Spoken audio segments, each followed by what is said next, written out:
Doc is running for governor, and we thank you for coming to Clark County.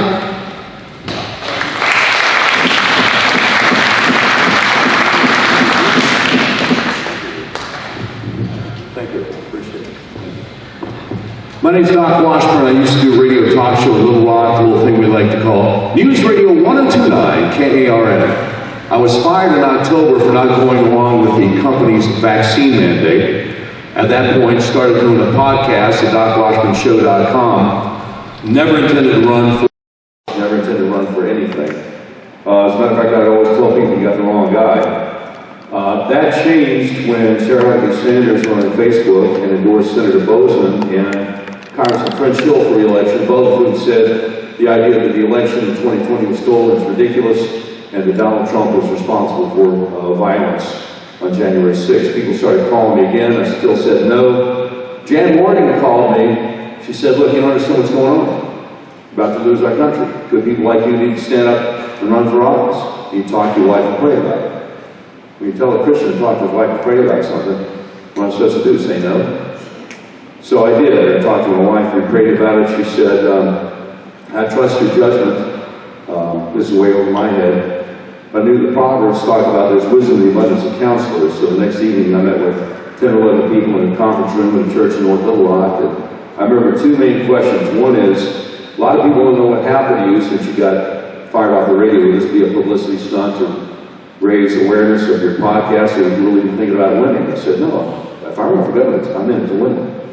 The other question was, what would your top priority be? I said, glorify God. We're supposed to glorify God in everything we do. And so, 48 hours later, I found myself announcing to, well, 24 hours later, announcing to Swing County Republican Women's Club that I'm running for governor. I talked about what I thought it meant that Sarah had endorsed John Bozeman and French Hill, what it meant that when Governor Hutchinson endorsed her, she said what a great job he had been doing, and what it meant that so many people were complaining on her Facebook page, she won't answer questions, she won't talk about issues. Now, with Governor Hutchinson, forget the 2020 shutting down all the small businesses. Forget telling restaurants you got to wear a mask until you sit down and make a drink order and take it off. Apparently, the China virus is very polite. Forget telling the restaurants and bars you got to close down at 10 o'clock at night, because apparently the Wu flu is very nocturnal. Around 11 p.m. or midnight, it's really dangerous. Forget mask mandates for 5-year-olds. This is the guy who vetoed the bill to try to protect children from being chemically castrated. And Sarah says he's been doing a good job. That's outrageous to me. Frankly, Wyoming Republican Party disowned Liz Cheney for two things. One, keep on criticizing President Trump. Two, won't go to county Republican Party meetings. I think what Asa did is a lot worse than that. I've called publicly for him to be disowned by the Republican Party in Arkansas. But that's y'all's deal. That's y'all's deal. 9 days ago, as Governor DeLay mentioned, 9 days ago, the Supreme Court, with only one dissent, God bless Barbara Webb, only one dissent, 9 days ago, said, you know what? Parents, y'all can take a long walk off a short pier. If the school district wants to force mask your 3-year-olds through your 12th graders, not a thing you can do about it. That's outrageous. That's absolutely outrageous. My opponent has not said a word about it, so I guess she's in favor of it. I know she's in favor of company-endorsed mask mandates, because she's made that clear. There are two people running for Republican nomination for governor in this state. One's a conservative, that's me. One's a liberal, that's Sarah. I'm not taking people for granted. I was in Prim, Arkansas last night, spoke to 150 people. I was in Monticello the night before, spoke to 15 people. I go wherever people are willing to talk to me, wherever people are willing to hear from me, and I answer questions unlike my opponent. Everywhere I go, after I speak, people say, you know, I was supporting Sarah, and I'm just now hearing about you, and I'm going to vote for you now. She's got 13 million. I've got a message. The two different things. I don't need 13 million. I'm not going to go to Birmingham or Austin or Mar-a-Lago, charge you $5,000 or $6,000 a plate to hear me speak for 10 minutes without working for the president. I'm talking about real stuff. I'm talking about the school consolidation of 2004. When Governor Huckabee conspired with Democrats to destroy a lot of rural communities. We got to undo that. I'm talking about the abuse in nursing homes. We got an agency in the state government supposed to take care of that. They don't. I'm going to make sure they do. I'm talking about DCFS, which takes children away from parents sometimes who have done anything wrong, and then you're presumed guilty until you're found, you prove yourself innocent. That's not the way America's supposed to work. If I'm elected governor, child welfare workers will have to wear body cams when they're interacting with parents and children. They have to give parents Miranda rights and stop trying to force their way into somebody's home without a warrant because the parents don't know what their rights are. I'm not going to say, oh, well, we're gradually get rid of the personal income tax, 0.2%. No, we're going to get rid of personal income tax this session, January. We've got to. We're the highest tax state in the Mid-South. We're one of the highest tax states in the country. There's no excuse for it. A friend of mine named David Crow on Conduit News back in 2017 did a little study. We spend so much more per capita than all the states around us.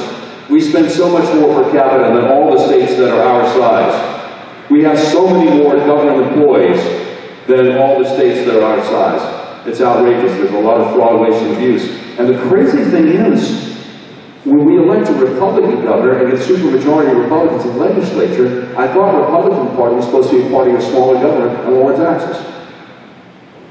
Couldn't prove it by me. Now, a lot of guys in the legislature, guys and gals, have tried to do some good things, but it seems like our quote-unquote Republican governor always has somebody on a committee over here to keep something from going to the floor, a bill that passed overwhelmingly in the other chamber.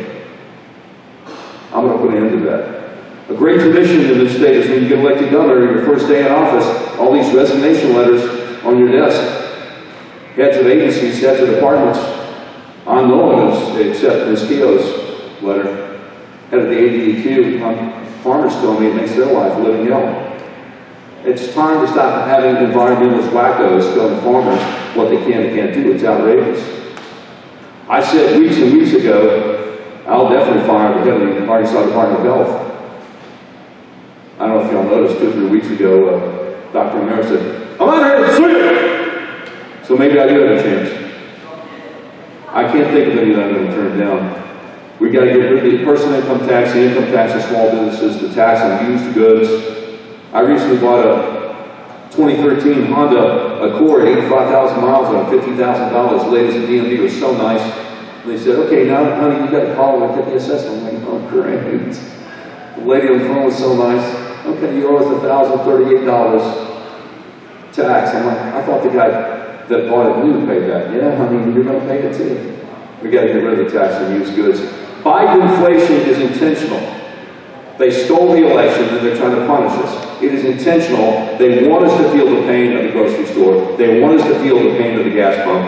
We got to get rid of the tax on groceries and lower the gas tax.